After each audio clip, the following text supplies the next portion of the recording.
ზოგადადაც არის რაღაც თემები, რასაც ჩვენ არ გვესაუბრებოდნენ, ეს არის მენსტრუაცია თუ სხვა ჰორმონალური ცვლილებები, ხო?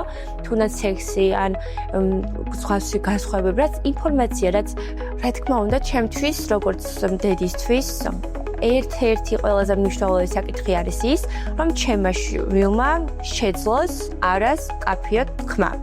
თუ არ უნდა რომ ვიღაცამ აკოცოს, ჩაიხუტოს, თქვას არა. და ამას უკან არ გრძნობდეს რომ რაიმე დანაშაული შეგრძნება არ დაყვებოდეს რა. ვფიქრობ რომ უკვე ჯანსაღი ფსიქიკის დედა აუცილებლად მოახერხებს იმას, თუნდაც მაგალითის თვალსაზრისით, იმიტომ ესე ამბობენ რომ ქალის ცხოვრებაში პირველი მამაკაცი არის მამა და ძალიან მნიშვნელოვანია მისი როლი, ხო? ჩემს ირგვლივაც არის ძალიან ბევრი გოგო და ალბათ დამეთახმები ბევრი არის, ვისაც ცხოვრებაში ერთხელ მაინც გამოუცდია თუნდაც პატარა ასაკში შევიწროება. და ერთადერთი ალბათ რასაც მართლა არასოდეს არ გავაკეთებ, ჩემ შვილს არავისთან ერთად არ დატოვებ, მარტო მოითმინე, გოგო ხარ. არ გქონდა იმის საშუალება, რომ მოგესალმებით დედების პოდკასტში, მე ნინი ვარ. დღეს ვსაუბრობთ დედიკოებისთვის განსაკუთრებულ თემაზე, როგორი არის გოგოს გაზრდა, აღზრდა.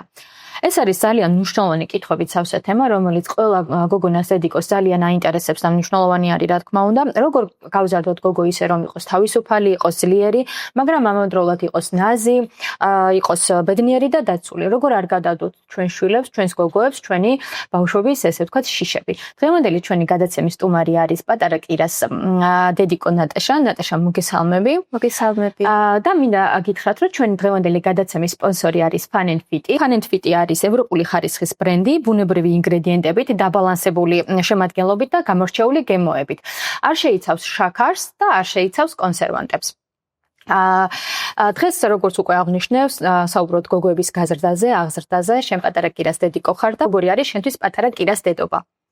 ნამდვილად ძალიან საინტერესო თემა არის და ვფიქრობ ისეთ სოციუმში, სადაც ყველა მეორე ქალი არის ძალადობის მსხვერპლი, გოგონას გაზრდა ბევრ გამოწვევასთან არის დაკავშირებული და ეს ცოტა ისეთი საკითხია, იმიტომ რომ ეს არის სტატისტიკა. საქართველოში 50% ქალების არის არა მხოლოდ ფიზიკური, არამედ სოციალური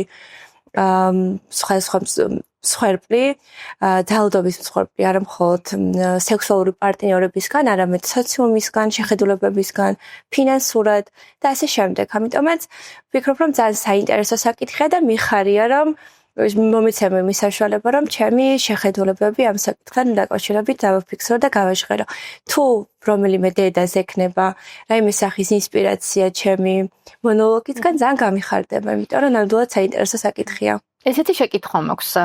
როგორ წარმოგედგინა კირას დედობა, როგორც გოგოს დედობა და როგორი აღმოჩნდა სინამდვილეში? სიმართლე გითხრა, ძალიან პატარა ასაკში გავაჩინე შესაბამისად, რაღაცა ესეთი სერიოზულად ამ საკითხს დიდად არ აღვიქვამდი და უფრო ჩემს წარმოდგენებში და ოცნებებში გოგოშვილის ყოლა უკავშირდებოდა ერთნაირი ასაცმის ჩაცმას, რომ გაიზრდებოდა მე ერთად სადღაც კაფეში სიარულს და რაღაც უფრო ის პოზიტიური კუთხიდან ვუყურებდი და ვაფასებდი მხოლოდ ქალის აღზრდას და დღეს ვფიქრობ, რომ ზუსტად ისეთია ჩემი და კირას ურთიერთობა, როგორზეც ვოცნებობდი და ძალიან მომწონს, მოკლედ იყო გოგოშვილის დედა, ალბათ ძალიან დიდი საჩუქარია და დარწმუნებული ვარ, ბევრი გოგონა, როცა თვითონაც პატარები იყვნენ, ყავდათ საყვარელი სათამაშო, რომელსაც რაღაცა თავიდანვე თამაშობდნენ დედაშვილობანას და ამის მე რეალობაში გადმოტანა ძალიან სასიამოვნოა. ვფიქრობ, ერთ-ერთი ყველაზე ბედნიერი მომენტები შეიძლება იყოს ქალის ცხოვრებაში, როგორც დედის. აი, ყველაზე ხშირი სიტყვა, რასაც კირას ეუბნები. მიყვარხარ. ეს არის ყველაზე ხშირი სიტყვა ძილის წინ, ესე ვთქვათ, რაღაც 1 საათიანი სიყვარულის ახსნა გვაქვს ერთმანეთის მიმართ და ვფიქრობ, რომ ალბათ ყველაზე მნიშვნელოვანი სიტყვა არის, რასაც დედები უნდა ვეუბნებოდეთ ჩვენს პატარებს, რაც შეიძლება ხშირად მიყვარხარ. აი შენ გადაცემაში თავიდან როცა დავიწყეთ საუბარი, აღნიშნე რომ აი მაგას ქალები ესე ვთქვათ, ძალადობის მხრივ შეეხეთ ძალიან ბევრ ისეთ საკითხებს, რასაც ხშირ შემთხვევაში ძალიან მნიშვნელოვანი არის და თუ გიფიქრე იმაზე, რომ აი ამ ქვეყანაში ჩვენი გოგოების ახსნა ზოგადად რთულია. რა თქმა უნდა რთულია და ძალიან მნიშვნელოვანია რომ ეს პასუხისმგებლობა ავიღოთ საკუთარ თავზე, იმიტომ რომ მე ნამდვილად არ მინდა რაღაც ვიღაცის ახსნის სტილს, რაიმე სახის შეურაცხყოფა მივაყენო, მაგრამ დღეს რომ ჩვენს ქვეყანაში ეს მდგომარეობა და ეს სტატისტიკა დიდწილად ჩემი აზრით დამოკიდებულია სწორედ ახსნაზე, იმიტომ რომ ჩვენ უფრო დიდ გოგოებს, ესე ვთქვათ, არაკირას თაობის გოგოებს ხშირად გვესმოდა ოჯახებში ისეთი აღზრდის მეთოდის სიტყვები, როგორიც არის მაგალითად მოითმინე, გოგო ხარ.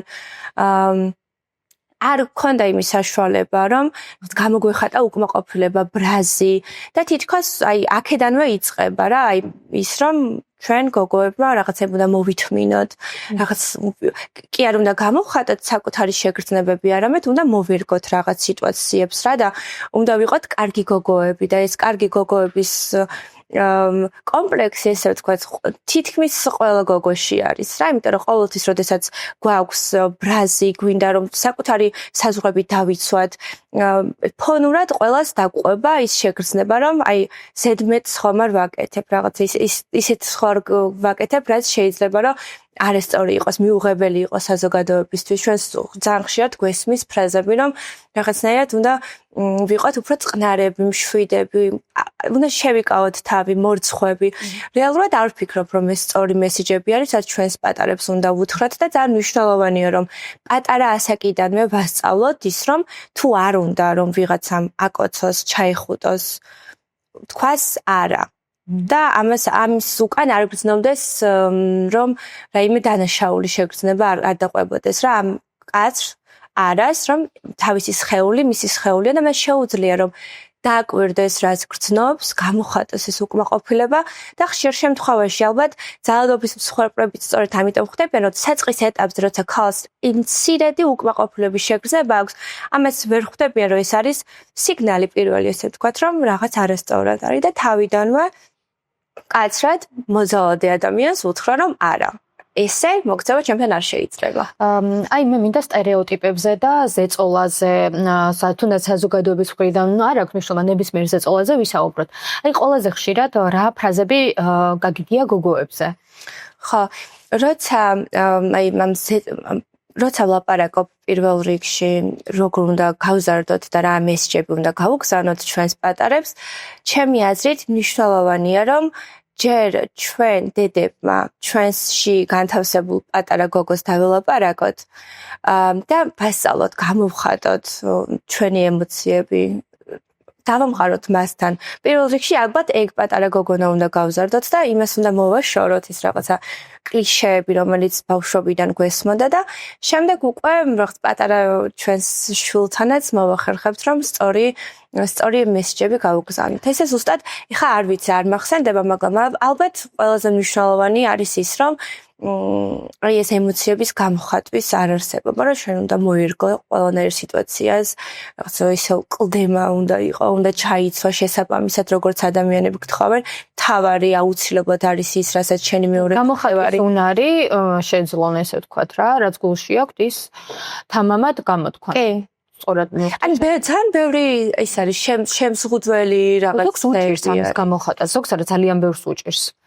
აი მასე დედიკოებს რას ურჩევთ? აი ბევრი არის ისეთი დედიკო, ვისაც კი ანუ უნდა ამ ყველაფრისგან ესე ვთქვათ, ძალიან თავისუფლად ისაუბროს, გამოხატოს, მაგრამ ვერ აკეთებს ამას. ესეთ დედიკოებს რო არჩევას მესცემდე, როგორც გოგო დედიკო. ხო და ალბათ ყველაზე მნიშვნელოვანი არის აი ამ მიმართულებით თუ ვისაუბრებთ ის, რომ პირველ რიგში ალბათ საკუთარ თავთან და საკუთარ სურვილებთან, ემოციებთან გამკლავებას უნდა მივხედოთ ალბათ დედიკოებმა რაღაც ყველას ვურჩევ, რომ ჯერ მისი პირადი პრობლემები, თავის მშობლებთან, რაღაც ბავშვობის ტრაუმები, როცა არის დამუშავებული, როცა პირადად შენს ხელთან, შენს ქალურ ენერგიებთან გაქვს რაღაცნაირი კარგი ურთიერთობა და ხვდები, რომ ის რაღაცები, რაც ბავშვობიდან შენში იყო და არ გაძლევდა იმის საშუალებას, რომ გამოგეხატა ის რის გამოხატვაც გინდოდა. შემდეგ უკვე ამას ყველაფერს რომ ამუშავებ, ვფიქრობ, რომ უკვე ჯანსაღი ფსიქიკის დედა აუცილებლად მოახერხებს იმას, თუნდაც მაგალითის თვალსაზრისით, იმიტომ რომ ბავშვები, როგორც ვიცით, ყველაფერს სწავლობენ, გიყურებენ და იმეორებენ. ადამიანები ეგრე ვითარდებით, რაღაცებს სწავლობთ, ხო, ანუ გიყურებ, ხედავ როგორც მეტყოლებ, მეც ანალოგიურად ვაკეთებ, ხედავ როგორ იქცევი, როგორ გექცევა შენ მამა, რამდენად წარმატებული ხარ, რამდენად ბედნიერი ვარ და მე ქვეცნობიერად გაუაზრებლად იგივეს ვიმეორებ. შესაბამისად, ჩემი აზრით, როცა ვლაპარაკობთ ბავშვებ, გოგოშვილი როგორ უნდა აღზარდოთ, პირველი ალბათ იმაზე უნდა ვილაპარაკოთ, რომ ჯერ პირველ რიგში რაღაცა თვით სრულიად მაგალითები ეს ჩვენ თავზე ვიმუშაოთ, ჩვენი თავი აღზარდოთ რაღაც მიმართულებით და შემდეგ უკვე ეს იქნება ძალიან კარგი მაგალითი და ბუნებრივად მოხდება ის, რომ ჩვენ სწორ მესიჯებს გავგზავნით ჩვენ შვილებს, როგორც ჩვენი ქცევით, ასევე სიტყვით. თუ გქონია ესეთი შემთხვევა, როდესაც რაღაცა წენია დედისგან და მამისგან და გცილობ ეგეთი სიტუაცია, ეგეთ სიტუაციებს მოარიდო კი რაპირობითად ან ცალსახად, რა თქმა უნდა, ძალიან ხშირად ხდება, როცა ადამიანები, დედები ვაკეთებთ და ვიმეორებთ ჩვენი მშობლების ქცევებს, რაც მოგწონს აღზრდის მეთოდებს და ძალიან ხშირად გამიგონია, ალბათ ცნობილი ფრაზაა და მაყურებელს დამეთანხმება, ხშირად ამბობენ, რომ აი ესე მზრდიდნენ მე, ჩემს დროს მაგეთე დედაჩემი რაღაც კონკრეტულ თემებზე არ მესაუბრებოდა და აი კი გავიზარდე კარგი ადამიანი. აი ხშირ შემთხვევაში არის ხოლმე ეს დამოკიდებულება, რომ აი ხო ჩვენ ხო ესე გვზრდიდნენ და ეხლა რაღაცა რა მოიგონეთ, თუ აი რა მოიგონეთ. სამწუხაროდ ის ხდება, რომ დრო ვითარდება, გარემო ვითარდება, საერთოდ სხვა რეალობაში უწევს დღეს ჩვენ შვილებს აღზრდა, თუნდაც მარტო ინფორმაციული ბუმი არის. შესაბამისად, ამ დროს ვფიქრობ, რომ მნიშვნელოვანია, რომ ცოტა ფეხი ავუწყოთ ამ საკითხებს და ჩვენს დავეწიათ ჩვენი ცოდნით, მაგრამ ეს არ ნიშნავს იმას, რომ რაღაცნაირად ასევე მეორე უკიდურესობა, როდესაც დედები თითიც ქნევით ერთმანეთს მიუთითებენ, როგორ უნდა აღზარდოს, როგორ არის მისთვის სწორი, აი ამ მეთოდით, იმ მეთოდით. ესეც არასწორი მიმოჩნია, თითქოს რაღაც მიდის სოციალურ ქსელში უფრო აქტიურად ჩააჭრა, ჩემმა შვილმა ერთი წლის ასაკში დაიწყო ლაპარაკი და იცოდა 5 ლექსი და რაღაცა ესეც არ მომწონს რა, მაგრამ კითხვას ავწდი, მგონი რა მკითხა დავწდეს.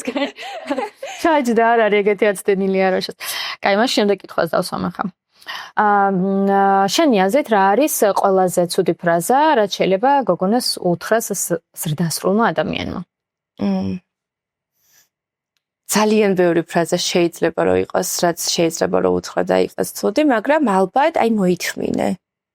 ხო, აი ეს მოთმენის ვალდებულება ჩემი აზრით საერთოდ არ უნდა არსებობდეს არც ერთ სქესში. მოითმინე არის ალბათ ყველაზე ცუდი, რაც შეიძლება რომ უთხრა მშობელმა.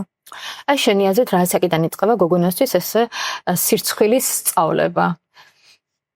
ძალიან პატარა ასაკიდან, აი ვფიქრობ, რომ აი 3 წლის ასაკიდან უკვე როდესაც ბავშვი რაღაც გააზრებულად გისმენს, ალბათ ესე არ ვიცი, აი ზუსტად ვერ გიპასუხებ, იმიტომ რომ ამასთან დაკავშირებით არ მაქვს კომპეტენცია, მაგრამ ვფიქრობ, რომ აი ძალიან პატარა დეტალებიდან შეიძლება რომ ეს სირცხვილი ვასწავლოთ.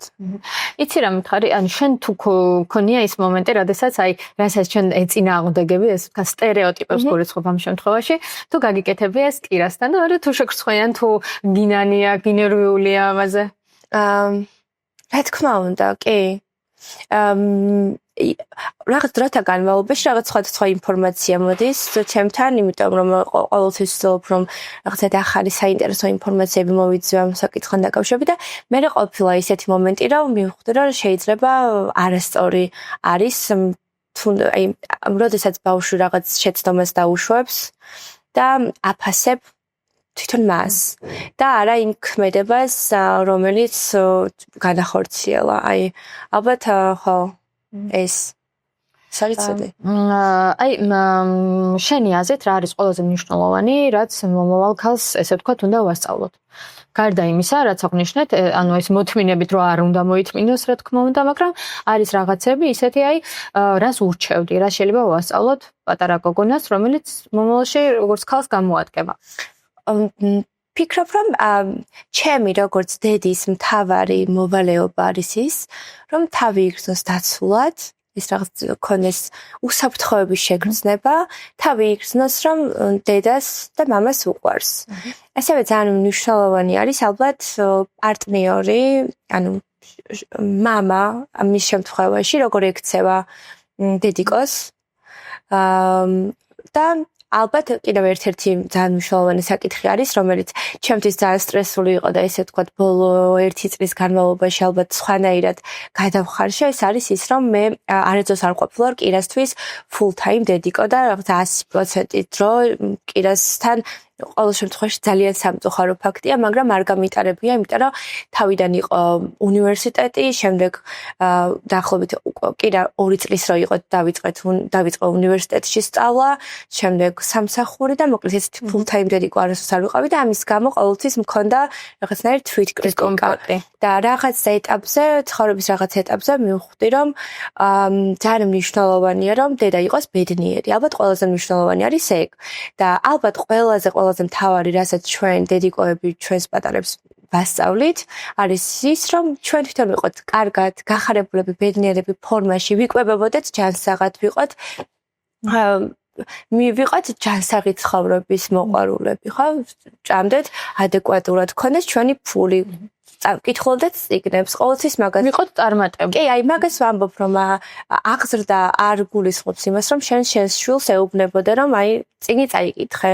და ალბათ ყველაზე სწორი მიდგომა არის ის, რომ დაგინახავს, შემოგხედავს და შენ კითხულობ და ის აუცილებლად აიღებს წიგნს ხელში. ამიტომ მნიშვნელოვანია, რომ ჩვენ ვიყოთ მაგალითები, როგორ უნდა იყოს ბედნიერი თვითონ. აი უნდა გიყურებდეს და ხვდებოდეს, რომ აი რო გაიზრდება, უნდა რომ ესეთი იყოს თვითონაც. შენ ძალიან საინტერესო თემას შეეხება, მამების დამოკიდებულება დედებთან, რომ ბავშვის აღზრდაში ძალიან მნიშვნელოვანია და ორი სიტყვით მამასა და კირას დამოკიდებულებაზე რო გითხრა, რა შეიძლება ასწავლოს, შეიძლება ცუდად ვამბობ, მაგრამ რა შეიძლება დაანახოს მისცეს მამამ ანუ გოგოს მამამ, ესე ვთქვათ, მომავალში როგორ დაანახოს, როგორ უნდა იყოს გოგო, როგორ უნდა იყოს ქალი. კი ბატონო, ძალიან საინტერესო საკითხი არის და ვფიქრობ, ხშირად ესე ამბობენ, რომ ქალის ცხოვრებაში პირველი მამაკაცი არის მამა და ძალიან მნიშვნელოვანია მისი როლი, ხო? თუნდაც პარტნიორის პოვნაში, სამომავლოდ და ამაზე მე და ჩემი მეუღლე ძალიან ბევრს საუბრობთ.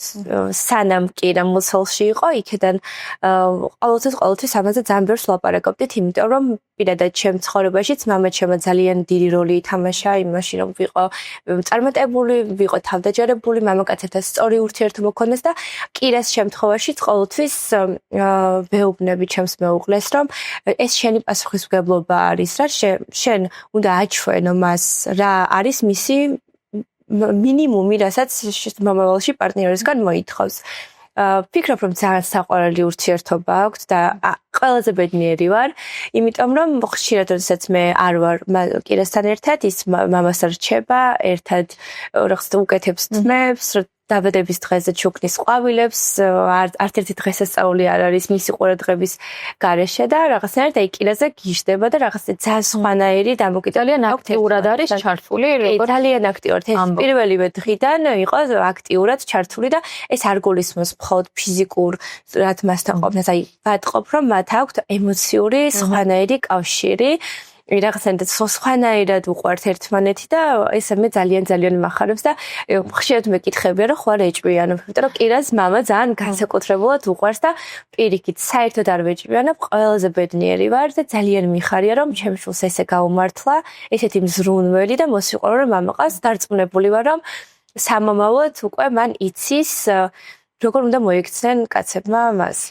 ძალიან კარგი, მამიკოებს რჩება, რომ აუცილებლად თქვენ პატარა გოგოებს მოეპყარეთ ისე, როგორც დედიკოებს მოულით და მოეპყრობით, აუცილებლად დაგიფასებ. მე მინდა შემდეგ თემაზე გადავიდე, შემდეგი თემა არის ესეთი თვით შეფასება და სხეული. ხშირ შემთხვევაში ჩვენთან საზოგადოებაში, ადრე ესე იყო ყოველ შემთხვევაში, რომ აი თუნდაც სხეულთან დაკავშირებულ საკითხები, ესე ვთქვათ, ტაბუდადებული არ იყო, მაგრამ არავინ არ გვესაუბრებოდა ამაზე. და ანუ შენ თუ ესაუბრები კირას თავის გარეგნობაზე, მის სხეულზე, მსგავს თემებს როგორ ეხები? კი. ნამდვილად ჩემს ირგვლივაც არის ძალიან ბევრი გოგო და ალბათ დამეთანხმება ბევრი არის, ვისაც ცხოვრებაში ერთხელ მაინც გამოუცდია თუნდაც პატარა ასაკში შევიწროება. და ერთადერთი ალბათ რასაც მართლა არასოდეს არ გავაკეთებ, ჩემს შვილს არავისთან ერთად არ დავტოვებ მარტო ისეთ გარემოცებში, სადაც არ ვუყურებ კიდას, იმიტომ რომ ეს საკმაოდ რთული პროცესი არის და მნიშვნელოვანია ყველა დედამ გავიაზროთ ის პასუხისმგებლობა, რომ ჩვენ შვილს ვასწავლოთ თავის დაცვა. პირადად მეც გავაზიარე ერთხელ ჩემი პირადი გამოცდილება ამასთან დაკავშირებით, ავტობუსში მომხდარ ისტორიას და დარწმუნებულია ბევრი ესეთი ისტორია გსმენიან შენს და ჩვენს მაყურებელს როცა შეიძლება ვიღაც უბრალოდ ავტობუსში გახარ სკოლაში მიდიხარ, ვიღაც უცნობი მამაკაცი ხელს გადებს, გეფათურება და ამ დროს გაქვს სირცხვილის შეგრძნება, რაც ფიქრობ რომ თქვენია, ვიდრე იმას ვიტყოდოს თან. აი ამ შემთხვევაში როგორ უნდა დაიცვა საკუთარი სხეული და საკუთარი თავი და ზოგადადაც არის რაღაც თემები, რაცაც ჩვენ არ გვისაუბრებოდნენ, ეს არის menstruatsiya თუ სხვა ჰორმონალური ცვლილებები, ხო? თუნდაც სექსი ან სხვა განსხვავებები, რაც ინფორმაცია, რაც გოგომ უნდა იცოდეს და ჩვენი განათლების სისტემა, რადგანაც ამაზე არ ზრუნავს, ვფიქრობ, რომ უდიდესი პასუხისმგებლობა დედებმა უნდა ავიღოთ ამ მიმართულებით, რომ პირველ რიგში ჩვენ მქონდეს რაიმე სახის განათლება და ჩვენ ვიცოდეთ როგორ უნდა მივაწოდოთ სწორად ასაკის შესაბამისად ეს ინფორმაცია ჩვენს პატარებს და ძალიან კარგი იქნება ამაზე თუ ველაპარაკებით ჩვენს გინეკოლოგებს, ჩვენს ფსიქოლოგებს, რომ აი როგორ შეიძლება რომ ჩვენს პატარებს სწორი ასაკობრივ დროს, იმიტომ რომ ჩდება კითხვები და ამ კითხვებს ადეკვატური პასუხი სჭირდება ადამიანისგან, რომელსაც ენდობი და რომელმაც იცის ეს ინფორმაცია და არა რაღაც დედაზე უკეთო ვინ უნდა აგიხსნას იმ მომენტში. ნამდვილად, აი კლასერისგან, ინტერნეტისგან, ხო ხშირად არის რომ ჩვენ არ გვისაუბრებოდნენ და რაღაცა კი გავიგეთ და ეხა ეგრე ვრალდებოდით როგორღაც და რეალურად ეგრე არ არის. ნამდვილად, ინტერნეტშიც მოიპოვება, თუმცა ეს ინფორმაცია, მაგრამ მე მაინც მიმეჩნია, რომ პირველი ეტაპები დედამ უნდა გაიაროს ბავშვთან ამ თემებიდან გამომდინარე. აუცილებლად, კი, აუცილებლად.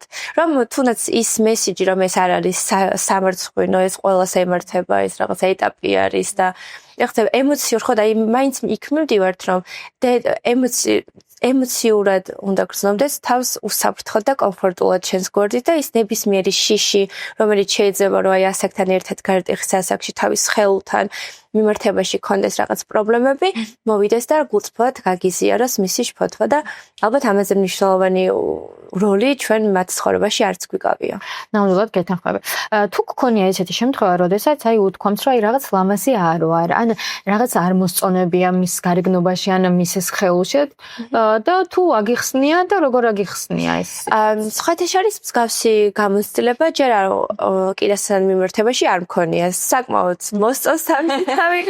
ხო, ჩამოყალიბებულია თავი ძალიან მოსწონს მისი თმები, ჩაცმის სტილი აქვს თავისით, რომელიც სრულიად თავისუფალია მაგ მიმართულებისას შეუძლია რომ გამოხატოს საკუთარი სურვილები მაქსიმალურად ვაძლევ ამის საშუალებას რომ ის რაღაცა წკაპუტა მაღლებით ჩაიცვას და რაღაცა ძალიან გვიყვარდა. მე აი ზუსტად რომ ახსენდება რა რამდენად ბედნიერი ვიყავი ფუშფუშა კაბა რომ მეცვა და ბულვარში რომ საირნავდი ამ ბედნიერებას ჩემშულს ნამდვილად არ წავარდმევ და ხშირად ყოფილა რაღაც პერიოდი 3 წელს რო იყო მაშინ ქონდა რაღაცა ის საკუთარი თავის დამკვიდრების პერიოდი ზოგადად ესე ითვლება და კიდესაც ძალიან მკაფიოდ გამოუვლინდა ეს ხასიათი 3 წელს რო იყო ძალიან უცნაური ჩაცმის სტილი ქონდა რაღაც შეიძლება და ხალხს საფრთხეში მონდომებოდა ბაღში წასვლა და რაღაცნაირად ვახერხებდი რომ ეს მიმეც ამის საშუალება ცოტა მე დავცმობდი ცოტა ის რაღაც შეუთანხმდებოდი და საბოლოო ჯამში ვინიგებდა ბოლოს. ანუ ვერ ვიტყვი რომ რაღაცა ვიგებდით, უბრალოდ აი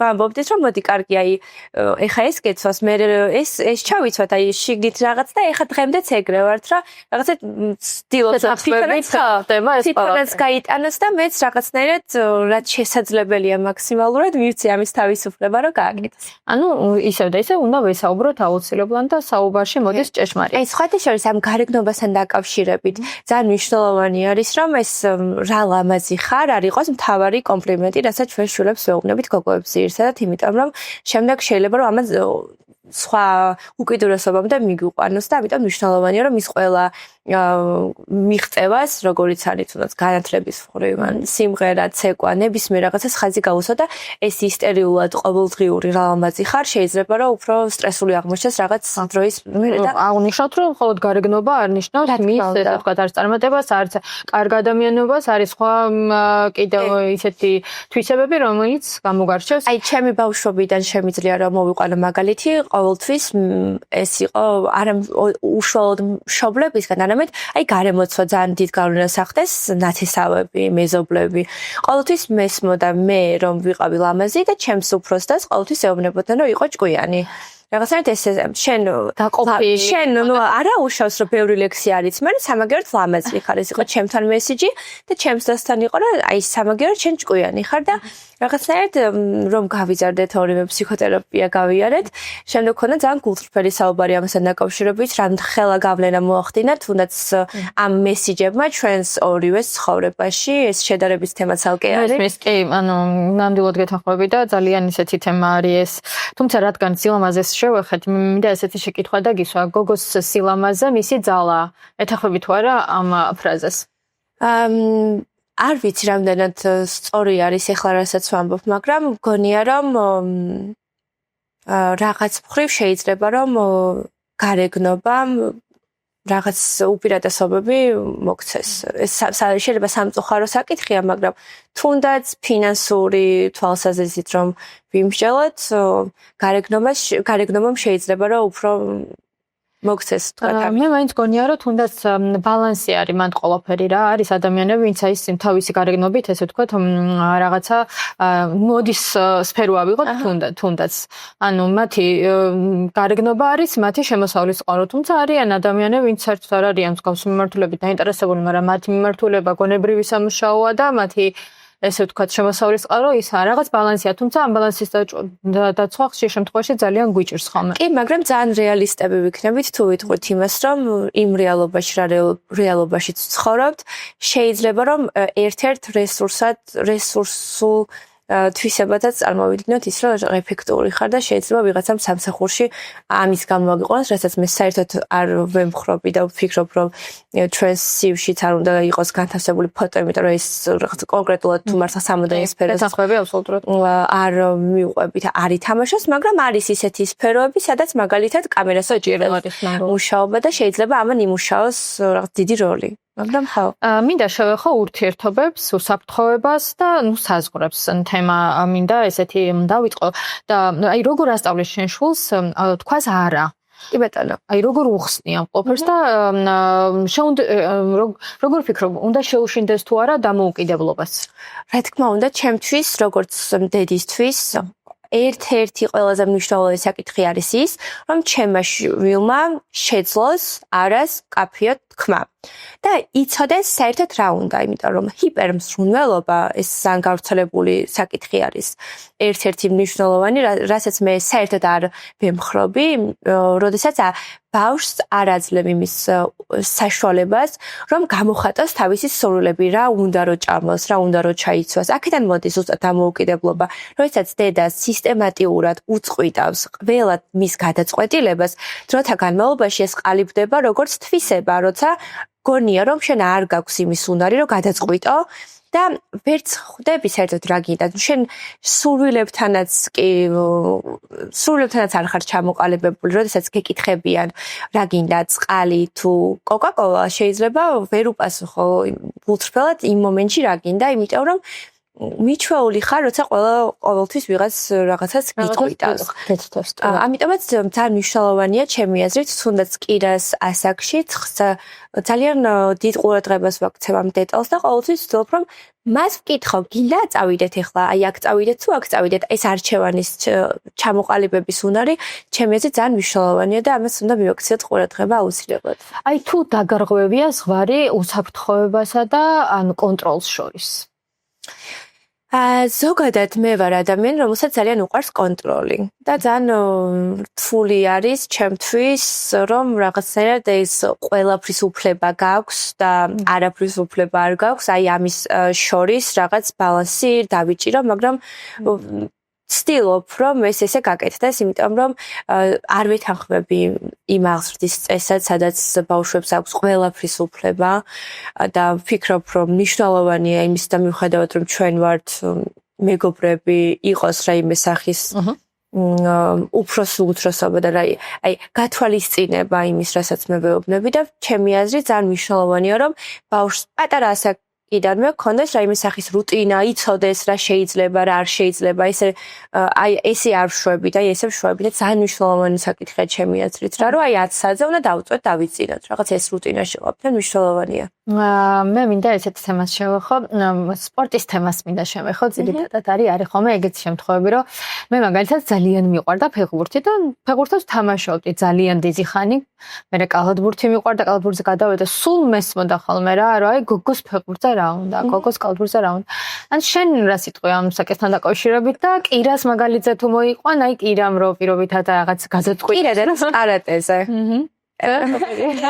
ხო, ფიქრობ რომ ძალიან ზოგადად ფიზიკური აქტივობა ბავშვის ცხოვრებაში ძალიან მნიშვნელოვანია და პირადად ჩემი აზრი არის რომ არ არის აუცილებელი რაღაც 15000 რაღაცაზე ბავშვი დადიოდეს და მისი მთელი დრო დაკავებული იყოს სხვადასხვა აქტივობებით. მნიშვნელოვანია რომ არაფრის კეთების დროც დაუტოვოთ, მაგრამ მე ვფიქრობ რომ ფიზიკური აქტივობა ნებისმიერ ასაკში ძალიან პატარა ასაკიდანვე მნიშვნელოვანია რომ ბავშვის ცხოვრებაში მისი ფიზიკური განვითარებისთვის, გონებრივი განვითარებისთვის, მოტორიკისთვის ძალიან ბევრი რაღაცისთვის არის მნიშვნელოვანი და ამიტომ მე ამ საკითხში კირას ვაძლევ მაქსიმალურ თავისუფლებას ბიჭების მიმართებაშიც არის რა ეს რაღაც სტერეოტიპი რომ აი რაღაც ბალეტზე ბიჭის მიყვანა ძალიან ბევრია დედა ჩემი ოცნება იყო კარატეზე შესვლა და მე შეიყვანეს მუსიკალურში და ამიტომ ვფიქრობ რომ ძალიან მნიშვნელოვანია რომ მოусმინოთ ბავშვის ინტერესებს. ეხლა კირა რამდენიმე სპორტის სახეობაზე აქვს საშუალება რომ ერთ პარალელურად იაროს, გამოსცადოს საკუთარი თავი, წარმოეწონა კარატე და დამყავს მიხარია, იმიტომ რომ ფიზიკურად აქტიურია. ამასთან დაკავშირებით ვფიქრობ რომ თუ კონკრეტულად რაიმე მისწრაფება აქვს ბავშვს, ყველაფერზე უნდა შეიყვანო და ყველაფერი უნდა ცადოს. აუცილებლად არა. ემოციები, ხასიათი და კარგი გოგოს მითებს მინდა რომ შევეხო ახლა. ანუ ზუსტად აღნიშნე რა, რომ ეს გოგოების და ბიჭების თემა ვისაუბრეთ კიდეც, რომ რაღაცა გოგოსთვის აი კარატე თუნდაც მიუღებელია და იყო ამაზე საუბრობთ, თუმცა დღესდღეობით საბედნიეროდ რაღაცები იცვლება და ამ სტერეოტიპებს რაღაც ახალგაზრდაობა თითქოს არ მიყვება ბოლომდე. როგორ ფიქრობ, ანუ გოგოები უნდა იყვნენ ეს როგორც აღნიშნავს საზოგადოება დინჯები, მორიდებულები, თავდახრილები, რა როგორ წარმოგიდგენია ანუ დამჯერე ანუ უნდა ავლენდნენ თუ არა სითამამეს თუ არ უნდა ავლენდნენ. გოგოები უნდა იყვნენ ისეთები, როგორებიც უნდათ რომ იყვნენ თავად. და შეიძლება იყოს დინჯიც, დამჯერიც, როცა მოგინდება, როგორიც მოგინდება, შეგიძლია რომ ისეთი როლი ითამაშო და ისეთ ხასიათზე იყო. არ ვფიქრობ რომ რაიმე აუცილებლად არ არის სწორი ის რომ გოგო იყოს დინჯი და მშვიდი. იქნებ ეს ადამიანი თავისი ხასიათით ესეთია და უნდა რომ იყოს მშვიდი და დინჯი. აქ ჩვენ ვსაუბრობთ მეორე უკიდურესობაზე, სადაც არ შეუძლია რომ ესეთი არ იყოს.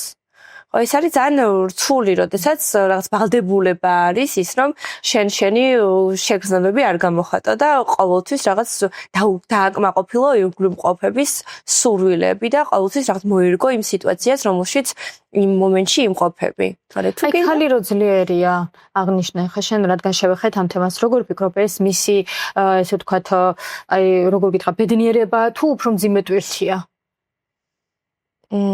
არ ვიცი რას გულისხმობ ძლიერ ქალში. მე ძლიერი ქალი მგონია, როდესაც მას აქვს საკუთარ სხეულთან, საკუთარ თავთან, საკუთარ პიროვნებასთან კარგი კომუნიკაცია, მას უყვარს საკუთარი სხეული, საკუთარი მიღებული აქვს ის პიროვნება, ვინც არის რეალურად და აქვს იმის შესაძლებლობა რომ იყოს დედაც, ესეთი მოსიყვარულე მეუღლეც, რომელსაც აქვს იმის საშუალება, რომ იტიროს, ზოგჯერ იყოს სევდიანი, ზოგჯერ იყოს პატარა გოგონა, რომელსაც ვარდისფერი სათამაშო ან საწერკალო მიმოეწონება და დღიურში რაღაცებს ჩაწერს. აქვს უფლება, რომ იმუშაოს და კონდეს ფინანსური დამოუკიდებლობა, ივარჯიშოს ან წავიდეს და ისეთ რაღაცები გამოსცადოს, რაც გოგოსთვის ვიღაცების შეხედულებით შეიძლება არ შეიძლებოდეს. მოტო წაიყვანოს, ან იარაღი ისროლოს, ბოქსით დაკავდეს, რაც მას მოეწონება, რა როლში ყოფნაც მოეწონება და რომელ სტიქიაში ყოფნაც მოეწონება, უნდა ცეცხლოვანი იქნება, უნდა წყალი იქნება, უნდა რაც მას მოუნდება იქნება იმ როლში თავისუფალი ბედნიერი და გამოხატავს ყველაფერს, რაც მის შიგნით ხდება, ვფიქრობ, რომ ესეთი ქალი არის ძლიერი.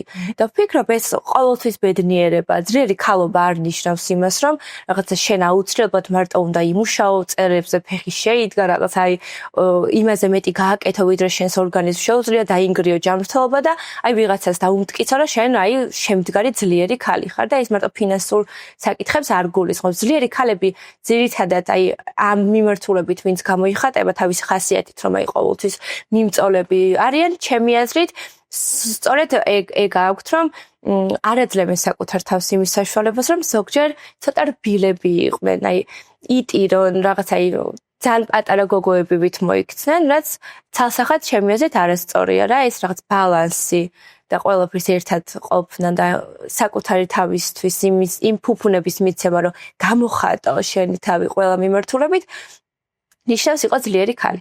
გადაცემის ბოლოს ესეთ პატარ-პატარა ბლიც კითხვები გვაქვს და მინდა რომ გითხრა ესეთი რაღაცა. ერთი სიტყვა, რომელიც არ გინდა გოგომ დაიჯეროს საკუთარ თავზე. ის რომ რაღაც არ შეუძლია. ერთი რამ, რითაც უნდა იამაყოს გოგომ მიუხედავად ყველაფრისა. ვფიქრობ, რომ ის ქალია. ეს ძალიან სამაყო ამბავი არის ჩემთვის, ჩემი აზრით. ძალიან დიდი უპირატესობა არის სამყაროში იყო ქალი, იმიტომ რომ გაქვს შესაძლებლობა, რომ იყო დედა და გამოსცადო რაღაც უფრო განსაკუთრებული სიყვარული, ვიდრე მამაკაცებს შეუძლია. და ბოლოს, ჩემი გოგო როცა გაიზრდება, მინდა იცოდეს, რომ დაასრულა წინადადება. მინდა იცოდეს, რომ ყოველთვის ამ სამყაროში არსებობს ერთი ადამიანი, ვისთანაც შეუძლია რომ მივიდეს და თავი იგრძნოს ისევ იმ პატარა 3 წლის კირას, როგორც დღეს არის. ძალიან დიდი მადლობა, რომ იყავით ჩვენი დღევანდელი გადაცემის სტუმარი. მადლობა, საინტერესო იყო. მე კი შეგახსენებთ, რომ გამოიწეროთ ჩვენი არხი დედები, დაბილაიქოთ და დაგვიწეროთ კომენტარები.